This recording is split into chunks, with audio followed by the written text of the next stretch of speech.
On Tech News Today, Twitter cracks down on harassment. John Deere says they own the tractors, not farmers. And we'll tell you how Google is crowdsourcing the hunt for the Loch Ness Monster. It's all coming up next on Tech News Today. This is Twit. Bandwidth for Tech News Today is provided by CacheFly at CACHEFLY.com.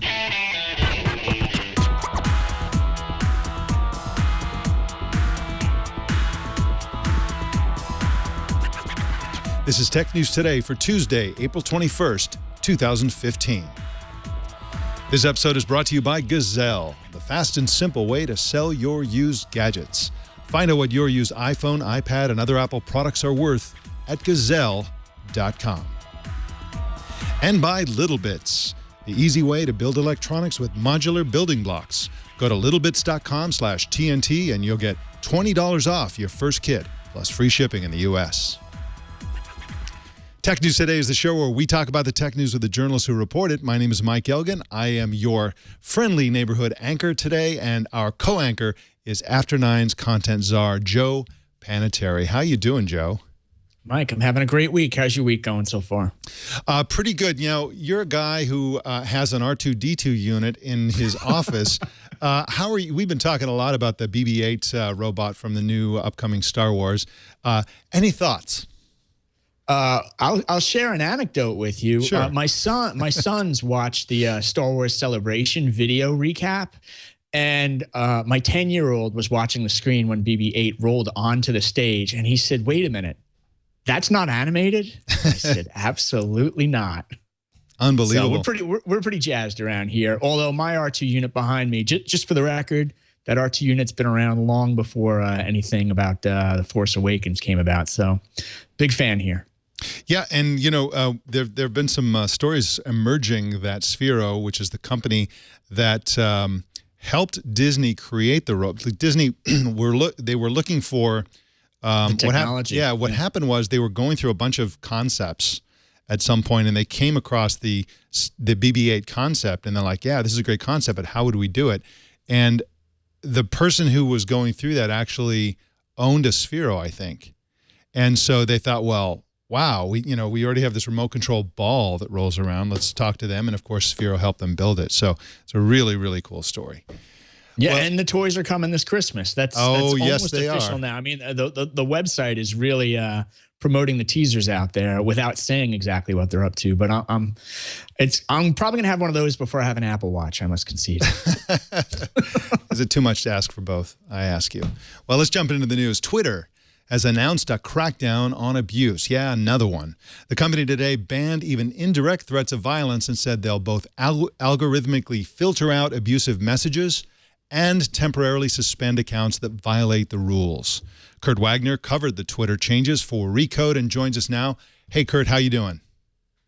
Hey, what's up, guys? Thanks for having me. Thanks for being on. Now, Twitter's talking tough here, but the algorithmic filtering sounds to me like a step backwards. It hides abuse from view only for the target. In other words, if somebody mentions you with the @ symbol and harasses or abuses you, everyone can see it except you. And how can users take action to report or do whatever it is they're going to do if they don't know the harassment is taking place? Or is it even harassment if you don't know about it? Well, I think the idea is that they feel that they're protecting users by hiding this information from them. I think you bring up a really good point, which is that if someone's, threatening me, if anyone should know about it, it probably should be me, right? Because I'm the one who needs to either alert someone or at least if it's a legitimate threat, potentially even, act outside of Twitter on how to protect myself. But I think what their hope is that there's probably people out there who, unfortunately, when they go to their notifications timeline, they open it up and they see a lot of really nasty, vile things. And it makes it so, why would you ever log into Twitter if that's the experience you're going to have? So they think that they're kind of protecting people by, algorithmically filtering this stuff from people's notifications. Hey, Kurt, is this mostly about people bullying each other on Twitter, or does it have connections back to ISIS and organized groups like that are basically killing humans at this point? I think that this is more for the quote unquote average user. Obviously, the big organizations, certainly they want to combat that kind of propaganda or threats that are happening. But I think more than that is just people are mean to each other on Twitter, right? I mean, if you've ever followed there are certain threads that when you follow, you start reading through the comments, the things people are saying to each other, they're, threatening them. Obviously, I think a lot of it is just words. I don't think these threats are legitimate, but I mean, why would you want to go to Twitter if someone's saying, I'm going to kill you, or go, harm yourself, something like that. And I think that ultimately the problem is at a kind of casual user level, not necessarily these big groups that are stirring things up. So I think this is Twitter's, you mentioned they made a few changes. This is the most recent change they've made to try and make the experience better, because it makes it so people don't want to go on Twitter when they're confronted with these kinds of conversations. It strikes me that, and of course I come from a different context where I've been following for several years the anti-troll measures at Google+, which I'm very happy with. They actually have the opposite approach. So on Google+, if somebody harasses you, their algorithmic filtering will remove it from view for everyone except the person who posted it. In other words, the troll thinks their comment is still there and nobody else can see it. And then the target can see it in a special flagged area where you go in there and you can unflag it and bring it back into circulation, or you can delete and block the person. But the automatic and default action is for it to be removed from view. And it strikes me that Twitter has always suffered from the problem that they don't take harassment seriously. And this sounds to me like another case of that, where they're essentially saying, don't worry your pretty little head about it. You just don't need to know about it. It's not really real. And if you don't know about it, the problem is, in other words, that you're upset about it, not that it's happening. And so that kind of strikes me as being more of the same from Twitter, where they don't take harassment seriously. So that's just my opinion. But Twitter has also broadened their definition of what a threat is, haven't they, in terms of a threat of violence? They have, and that was actually going to be the one thing that I think they did right in terms of the announcements they had today. I think you pointed out some important parts about the actual tools and features they're using. But I think they've broadened their policy. So before, it was very specific. It would say things like, you can't have direct or specific threats of violence. And they've removed those words, direct and specific. So, for example, in the past, I was told that, these trolls would essentially go around that direct, specific language, and they would say things like, I wish someone would harm you, or I wish harm upon you, or whatever. And that's not a direct threat, so nothing could be done. So by kind of removing that, those specific words and making it a little broader, they're able to essentially pick and choose a little bit more about what is considered inappropriate or a threat. And so hopefully that means more of this stuff will get taken down, because now they're not tied to the language in their own policy. But, it seems silly that was really, like, the fact that the word direct was in there was keeping them from taking stuff down in the first place. I realize it's their own policy, but gosh, it's like, it's very clear oftentimes when you read these tweets what the context is. So I'm glad they finally changed that, and hopefully it'll mean more of this stuff will get taken down. Hey, Kurt, when you say taken down, do you basically mean accounts could be frozen here? And if so, for how long potentially? And are there workarounds that the trolls could potentially use in terms of, okay, my account's frozen, but I'll go set up camp somewhere else? Yeah, and I think that's been a huge issue for Twitter basically since the beginning, and that's because they allow anonymity, right? I mean, you can kind of create as many accounts as you have email addresses for.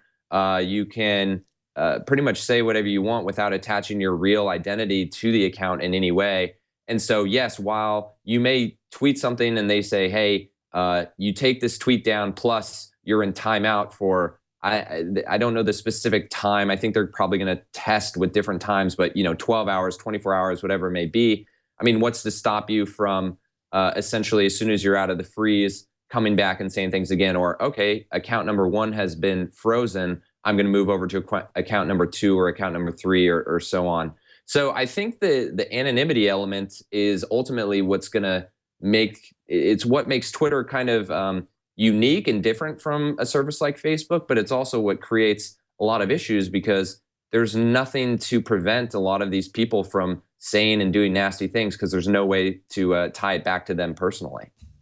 And of course, sticks and stones and all that. But the truth is that people get driven off of Twitter. People actually are silenced. And those people have a tendency to be women. They have a tendency to be, people, homosexuals and so on.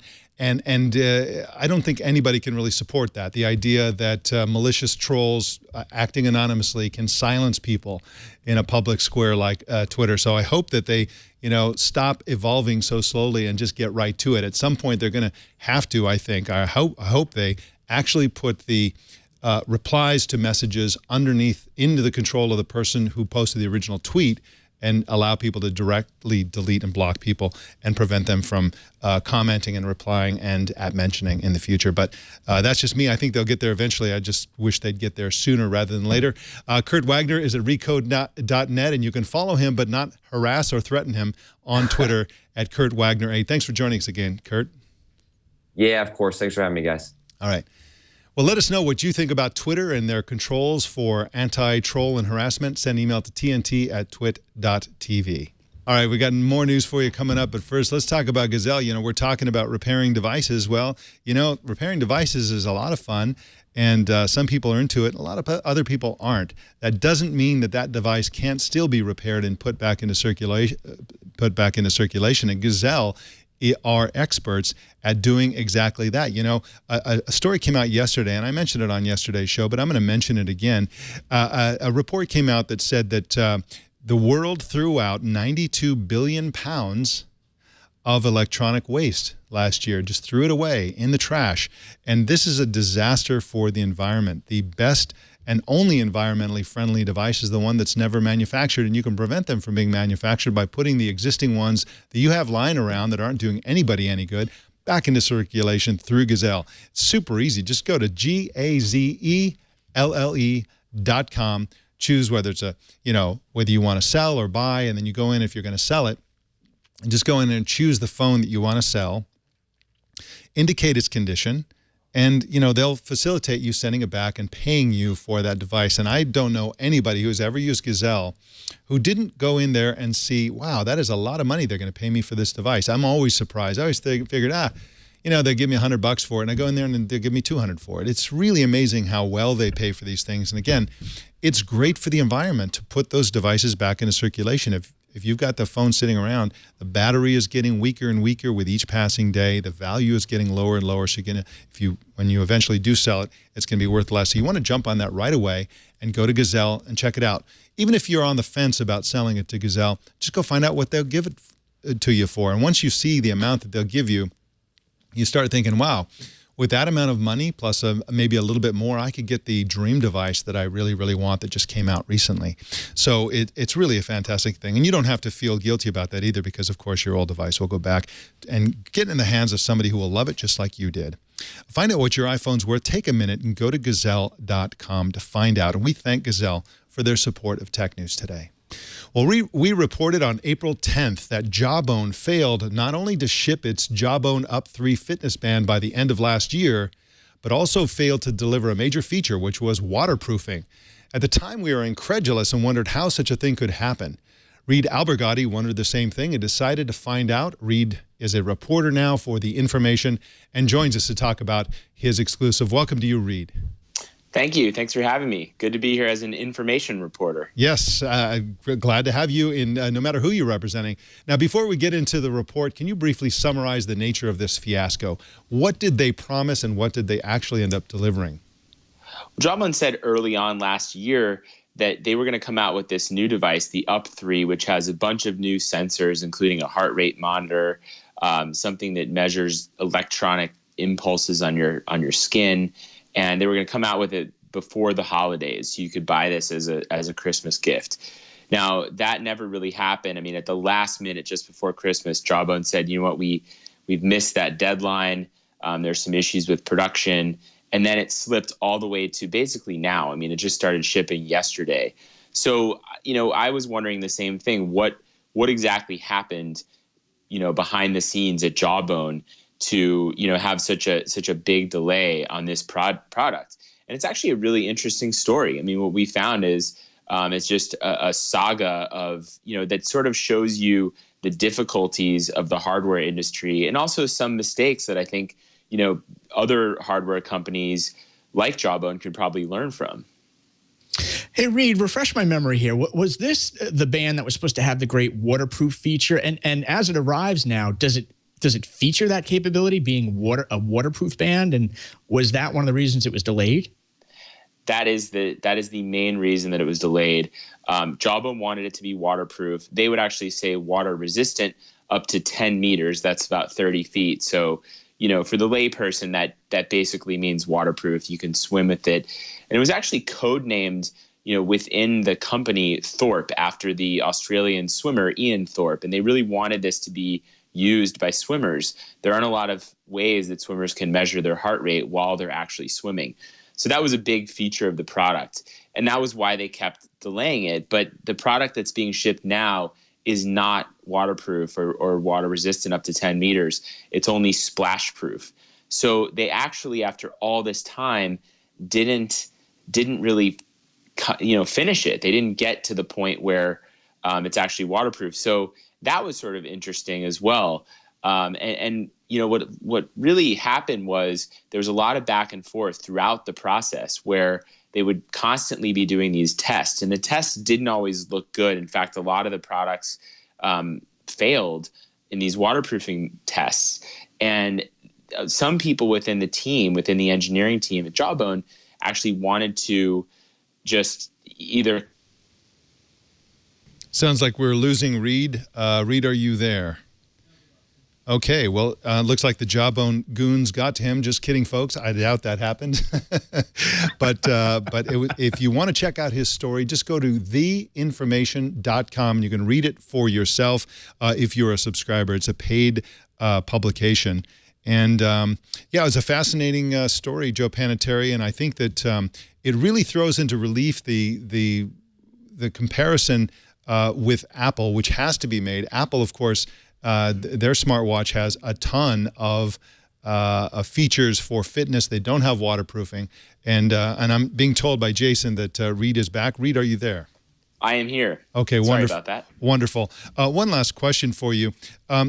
What are Jawbone's plans to get this right in the future? Are they making any structural changes or any changes in the way they do things to make sure that this doesn't happen again?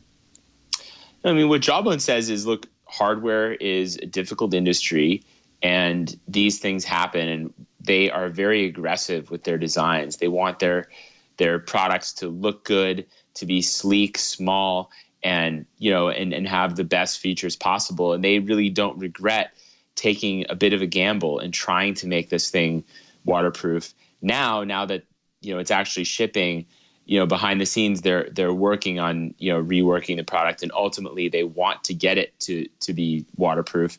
They've added, they're using a different type of glue. They've added this kind of thin film inside the object that protects it, should protect it from the elements.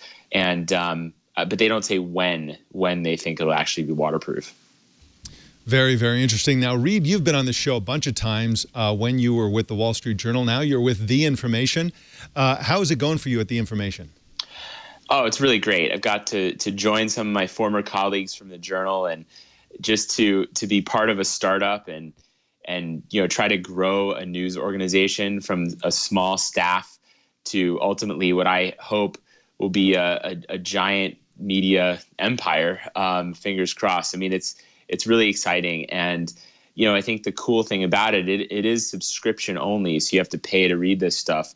But what that means is there are no advertisements. We're only beholden to our readers.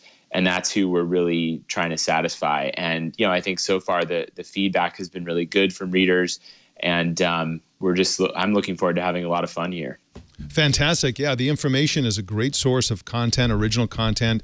Increasingly, I noticed that The Information is doing a lot more opinion columns, but of course there's also investigative journalism. Lots of great journalists there. So I look forward to having you on the show in the future and reading the stuff that you write for The Information. Thank you so much for joining us today, Reed. Yeah, thanks for having me. I appreciate that. All right. Well, you can find Reed Albergotti at theinformation.com, of course, and on Twitter at Reed Albergotti. That's with 2 T's near the end. All right, well, John Deere, the tractor people, they say that when you buy a tractor from them, they still own the tractor.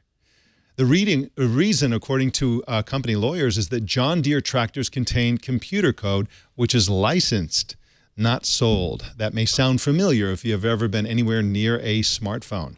Kyle Wiens is the co-founder and CEO of iFixit and took issue with John Deere's policy and a feature on Wired. Quick full disclosure, iFixit advertises on some TWiT shows. Welcome to you, Kyle. Hey, thanks for having me on. Thanks for being on. Now, what is the basis for John Deere's claim? Are these tractors copyrighted? Well, the tractor isn't copyrighted, but the software on the tractor is. And what we're finding, this is an issue with all of these Internet of Things devices. Anytime you add a microchip to something, you're adding software to a physical product. And that means that you're subject to copyright law. And copyright law has some problems. So, hey, Kyle, we're talking about machines here that cost hundreds of thousands of dollars. For those who aren't familiar with the agriculture industry, I actually got invited, based on some of the coverage I've done, out to a farm and took a ride on these machines. And to your point, they are totally automated these days. They're hundreds of thousands of dollars. And they are filled with technology. And you're right. We are talking about the Internet of Things here. But how do the farmers feel about the fact that, quote unquote, John Deere still owns these systems? Has there been any reaction, or is this a non-story for them? No, it's not. The farmers are frustrated. They are excited about new technology and new tools. I mean, there's huge efficiencies when you can add GPS to a tractor. It allows you to align your rows better. You can get more yield out of an acre. So there's bottom line benefits to them. But on the other hand, they are accustomed to being completely self-reliant. And this is something that we're used to at iFixit. We help people be more self-reliant by helping them repair their phones or their computers or whatever it is. Farmers are the ultimate, repairmen. That they've always been able to tinker with their things. I went out and visited a friend of mine who's a farmer, and he says, "Oh yeah, you can come by because I don't have the tractor out in the field." Well, I didn't realize the reason the tractor wasn't in the field was he was changing the oil, all 8 gallons of it. So as he's changing the 8 gallons, he says, "Yeah, take a look at the computer in the tractor, see if you can help me debug this code," because there's big hydraulic pumps on these things, and he has a tractor with a tread, so it's sort of a cross between a tractor and a tank. This thing's about $300,000 new, and the reason it has the treads is so that it can get maximum torque as it's pulling the plow through the soil. And the issue is they've got tons and tons of sensors. So if you've ever had a car where a sensor goes out, it's frustrating. You have to take it to the mechanic. It takes them a long time to debug it. If the sensor goes out on the tractor, it just stops working. And so he's saying, "Look, I need you to find me a way to bypass the sensor so I can keep running it in the field. I know it's the sensor that's wrong, not anything wrong with the tractor." And John Deere isn't allowing people to modify the software to bypass these sensors. Mainly because they don't want other people to copy that software, or at least that's what they may claim. Now, you call yourself an activist for the right to repair. Why should people have the right to repair the stuff that they own? What's wrong with having the company repair it, or buying a new one or whatever? Well, from a buying a new one perspective, like with gadgets, we think you should be able to repair your phone because it's important environmentally to extend the lifespan of these things. But for a farmer, this is day in, day out. This is their livelihood. I have another friend who has a Caterpillar forklift, and the thing turned on the other day, and then he couldn't get the fork to go up. And it turns out he couldn't get the hydraulic motor to engage, and so the LED readout on the forklift spits out a code, and so he calls Caterpillar and says, "Hey, what does this code mean?" And they said, "We won't tell you. You have to pay our technician to drive out there." Well, the technician was an hour and a half away. He has to pay for driving time, so he has to pay $100 and some odd to have the guy drive out, plug his computer into the tractor, and say, "Oh, your battery is low." So at that point, he's like, "Well, I could have jumped it myself," but the guy says, "No, we have to put a new Caterpillar brand battery in it." So he had to drive an hour back to the shop, get a Caterpillar brand battery, put it back in there. Turned out to be a $500 repair bill for a low battery voltage. So what you're saying is it's a racket. It's completely a racket, and they're not so much concerned about people modifying or stealing their software. What they're concerned about is people undermining their monopoly on service. They make far more money repairing these things than they do selling them in the first place. Hey, Kyle, I've got a 2-part question for you, and boy, they go off on 2 wild tangents. So feel free to say pass if they're not in the topic area. So as you're talking about this, you're describing John Deere basically having a closed system of hardware and software, right? Mm-hmm. And 40 years ago, IBM had the same thing on mainframes and ultimately faced a lawsuit and was forced to decouple hardware from software and open also up the to sell world. service parts. Right, exactly. So I'm wondering, part A of my question is, do you ever foresee, that type of situation unfolding in this industry where third-party service providers and software providers can, sue John Deere and force them to open up their system as part one? And then part two, what's the deal with cars and all this? Because you're saying that, hey, tractors have hardware and software, and so John Deere owns them. Why should the car industry be different? Right. Well, and the answer to these is related. There is a long history of right to repair legislation around cars. And if there hadn't been a number of right to repair bills that have passed to require the car manufacturers share information, parts, and tools, you wouldn't have a neighborhood garage that you could take your car to get repaired. So the free market that we have for auto repair is not an accident. It's a result of very careful efforts on part of the automotive aftermarket. What's happened is that the farmers and the consumers of modern electronics equipment haven't kept up with the automotive lobby, and we need similar legislation for other types of products: tractors, computers, laptops, other kinds of Internet of Things devices that we do with cars. The most recent automotive bill was one in Massachusetts in 2012, where they asked the people of Massachusetts, do you want to be able to take your car to a local independent mechanic to get it repaired? 87% of the people in Massachusetts said yes. The auto manufacturers said, okay, we'll do it. We're legally required to, but we're not going to make a different car in Massachusetts than the rest of the country. So we have the Massachusetts law nationwide. This is fantastic. And we need similar laws for other products. So at the moment, Minnesota and New York have introduced what they call fair repair legislation, where they're considering applying a similar rule to the automotive manufacturers to other types of products. And that's really the solution. That's how we're going to solve and really move the services industry into the 21st century. The manufacturers get a de facto monopoly on aftermarket service because of the way the intellectual property laws work. And so it takes fixes like fair repair, right to repair legislation to even the playing field again. Well, it's a little scary as somebody who likes to eat food, that farmers are being sort of roped into this sort of situation where, as you pointed out, the fact that they can gouge the farmers later on repairs means that they can lower the price, which makes the initial purchase that much more attractive. But once they've made that initial purchase, they're trapped. And by the way, it has to be said that if farmers are planting GMO crops, they don't own the seeds either.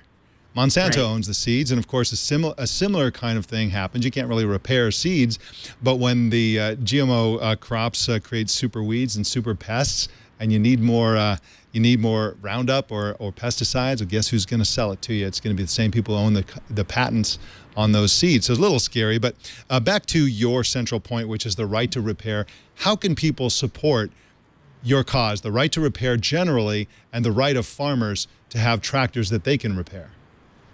Right. So there's two things you can do. One is if you're in Minnesota or New York, sign up, go to digitalrighttorepair.org and send your legislator a letter or an email saying, I support this bill. We desperately need support in the next week or two to make those bills move. The manufacturers have come out in force against them, as you would expect. And the only way we're going to beat them back is with grassroots. Now, if you're outside of Minnesota or New York, at a federal level, we have an opportunity to change copyright law. And Senator Wyden and Representative Paulus this week have introduced bills that will help solve the problem with the DMCA, which is the federal copyright law that really is the root of the issue that we're having with John Deere, which is the inability to modify or repair the software on electronics. If you go to my Wired story, there's a link at the bottom to submit a comment, and you can send comments to the Copyright Office opposing John Deere. So what we really need are farmers, mechanics, people that are working and tinkering with their cars. The exemption that we have applied for, there's an exemption to the copyright to DMCA that allows you, or if we get the exemption, it will make it legal specifically to repair and modify cars and tractors. And we are in a review process with the Copyright Office right now. We need as many people to share concrete stories of why this is important to them as possible, because the Copyright Office will weigh that in the balance against John Deere's arguments. Kyle Wiens is at kylewiens.contently.com and on Twitter at KWIENS. Thank you so much for joining us today, Kyle, and sharing us your views and opinions and perspective on what's happening with the farmers and John Deere tractors. Thank you so much. Farmer Dave appreciates it. Thanks, guys. Good. Well, we told you in previous episodes about a guy named Paul Ceglia who allegedly tried to claim half ownership of Facebook using faked documents. Nice try, Paul. He escaped from house arrest by rigging together a gadget that kept his court-mandated ankle bracelet in motion to fool monitors.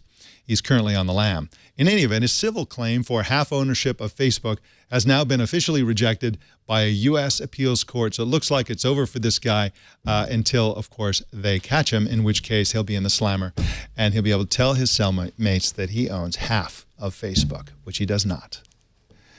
Well, we told you last week that a Tokyo department store called Mitsukoshi is getting Toshiba's Aiko Chihira humanoid robot at the information desk. Well, now there's another creepy robot on the scene. It's called Han from Hanson Robotics.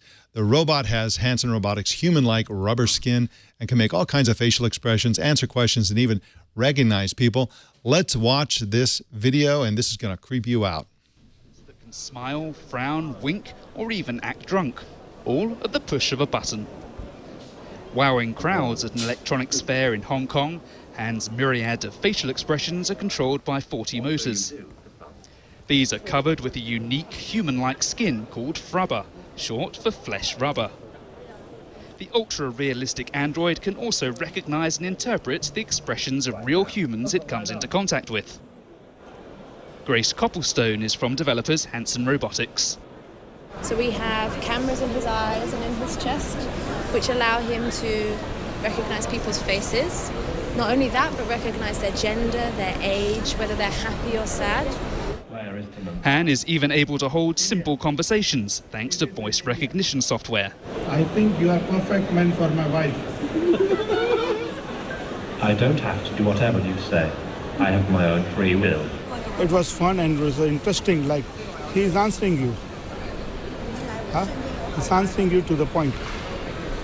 Hanson Robotics say human-like robots could serve a range of functions, especially where face-to-face communication is important. These include behind hotel reception desks and in entertainment venues such as museums and casinos. They also see the technology helping with medical training and as interactive care robots for the elderly. Wow. We believe that putting a human face on a robot makes it far more approachable. I don't know about you, Joe Panettieri. I'm probably in the minority, but I think that this head should be put on top of one of those Atlas robots that Google owns, and it should just be turned loose into the world. I don't know. I don't know. I'm a little speechless. I'm still, much more comfortable with the R2 unit behind me. I'm creeped out by all this. I can't imagine checking into a hotel with someone behind the desk looking like that when just give me an ATM screen and punch me into my room real quickly. I don't need to have an emotional conversation with an imaginary person. Yeah, I don't get it either. And, I think that people do want robots. We do want humanoid robots, sort of. We want cartoony looking robots that are just, the sort of maybe approximate the shape of a person with, but we don't want an attempt to, a Stepford wife kind of like approach to it, where there's an attempt to just trick you into thinking it's a human being. That is creepy. I think it will always be creepy, and I don't think people will ever get used to that sort of thing. But it is interesting technology. Have you seen this movie? And I may mispronounce the name. Is it XMashina? It's a movie out of Europe. It's finally playing a little bit in the United States. I'm dying to see it. I haven't seen it yet, but have you seen it or heard any buzz about it? Because it totally relates to this topic. I've seen a little bit of buzz about it, and it looks amazing. People are saying that it's really a heavy-duty movie, that it's a very cool movie and raises some really interesting questions. Jason is scrambling to get some video on that. I don't know if we have video on XMashina, but yeah, there's a trailer out there, and people are talking about it. Let's take a look at XMashina. This is the trailer. So how does a programmer get to be meeting the CEO? I won a competition. The president can't get Mr. Garrick on the phone. You got the golden ticket.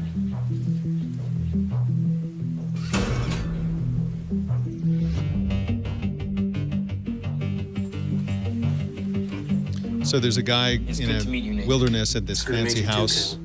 Can we just get past the whole employer-employee thing? Sure. Yeah, the whole setup is sort of a Google meets Frankenstein. Yeah. It's a research facility. I want to talk to you about the greatest scientific bunch of faces on a table, sort of like what we just saw. Here comes the robot. It's kind of an iRobot-looking robot, but with a lifelike face. Never met anyone new before. Have you? That's a robot talking. None like you. She's incredible. The challenge is to show you that she's a robot and then see if you still feel she has consciousness. Do you want to be my friend? Of course. I wouldn't mind a robot friend. Why would it not be? How cool would that be? Have you never been outside this building? We could go together. Did you program her to flirt with me? I think it'll probably be 50 years before there's a robot that's this sophisticated. I will know. No. Lie. Maybe she's pretending to like you. Well, why would she do that? Do you think I might be switched off? It's not up to me. Why is it up to anyone? Interesting philosophical question. Up now that Skynet has taken over. She's exerting her robot powers. You shouldn't trust Nathan. You shouldn't trust anything he says. I think it's the next model. She ought to know. It's going to be the real breakthrough. Well, what do you do with the old one? You have to help me. All right, well, we get the idea. It's pretty much the similar theme that you find in a lot of robot movies where it's like, well, do they have consciousness? Do they have the right to live? We saw it in Blade Runner and so on, and lots of sci-fi, but this looks really cool. It looks like a really cool movie with some really great effects. And of course, they really built that robot just like in Star Wars. No, they didn't. It's all CGI. Well, we got some, let's get back to the news. We got some big numbers for you. $950,000. That's how many dollars Aereo paid to pay off ABC and other broadcasters to settle all litigation over Aereo's rebroadcasting of TV content. The deal still needs approval from the federal bankruptcy court in Manhattan. They'll probably get that approval, but there it is, close to $1 million to the people who drove them out of business. That's got to burn. All right, well, Google is crowdsourcing the hunt for the Loch Ness Monster in honor of the 81st anniversary of the so-called surgeon's photograph, which shows what looks like a brontosaurus paddling around in the lake. Google is leveraging extensive StreetView pictures for people to pore over in search for the monster, including underwater photographs. Let's check out Google's video. This is Dragon Country. It is where things become believable.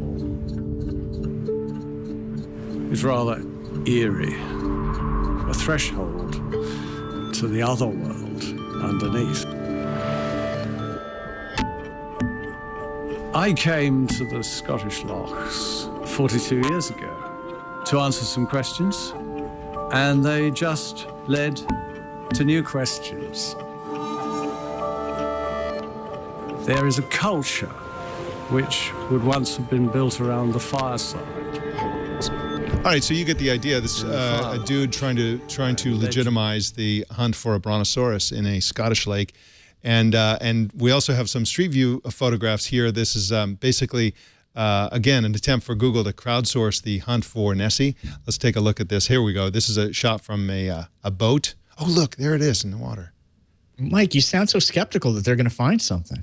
Oh, I'm sure they'll find something. Look, oh no, that's the StreetView Aero. They'll find Jimmy Hoffa. Exactly, right, with his feet in cement.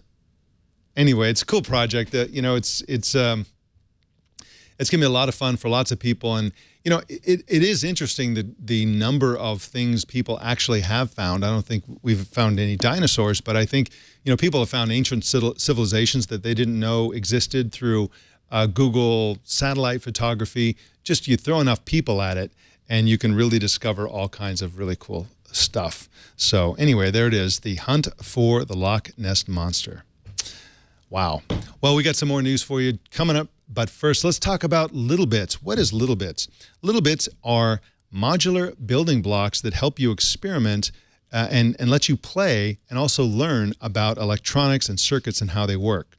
Kids, parents, coders, hardware hackers, makers, artists, designers, engineers, students, and so on can use Little Bits to explore and to just basically figure out what they can build. There are over 60 modules that can be snapped together with magnetic connectors in virtually limitless creative combinations. Really great stuff for kids and for adults, for amateurs and for experts, for highly technical people and for people who are not technical at all. Anyone can use Little Bits to build stuff. There's a base and deluxe kits, which are great for people just getting started. There's a space kit developed in partnership with NASA.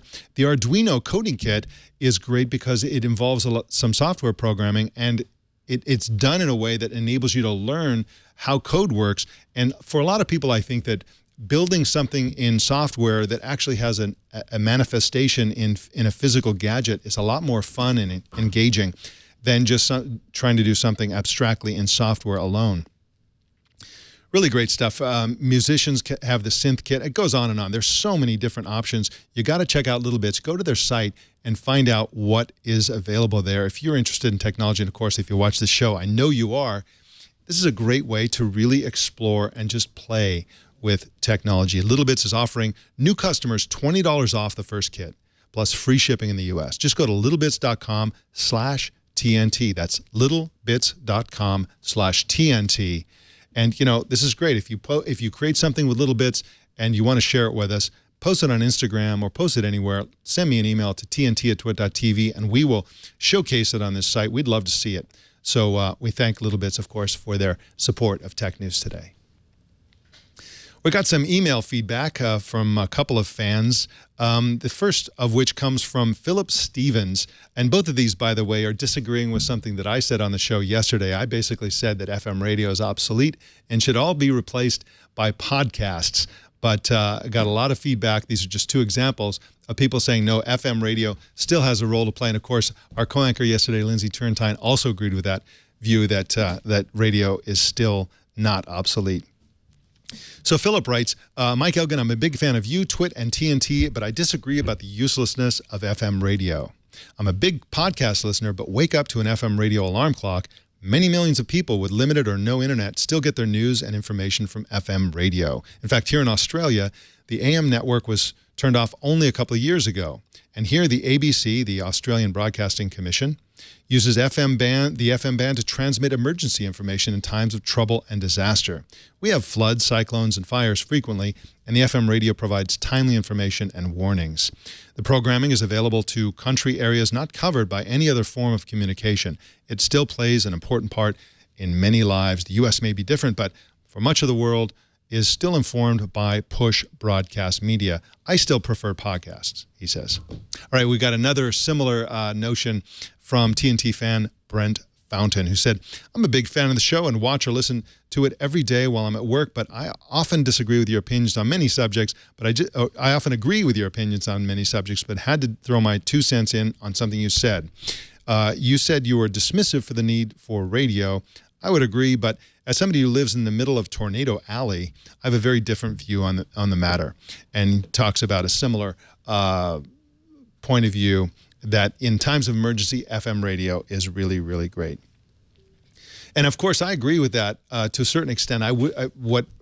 If we really took advantage of what's possible, I think, Joe Panettieri, we'd have internet coming from the sky and from satellites. And of course, starting with Bill Gates' Teledesic to Google to Facebook to, lots of people have promised satellite-based internet coming down. And if we had internet everywhere, which we have the technological capability to have, then we wouldn't need to broadcast these live signals. You talk about emergency things. That's a perfect example where FM radio is great, because in times of emergency, these low-power radios can pick up something, and really, when there's flooding and so on, the only thing you care about is the flooding or the fire, or the tornado, whatever the disaster is, and that's what's going to be on the radio. My point was that turning on the FM radio, the likelihood that you're going to get relevant content, or content that's more relevant than what you could have on a self-selected podcast stream, is very slight. But of course, yes, in emergencies, FM radio is fantastic. What are your thoughts on FM radio? Are you a listener?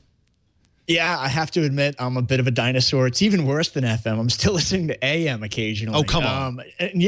What's amazing to me is I'm here in the New York area, and it's amazing the amount of drive time advertising that still exists for AM and FM. So yeah, I'll still plug it in from time to time, but it also depends on which car I have. One of my cars is a little older. It's got AM, FM. The other car's got satellite.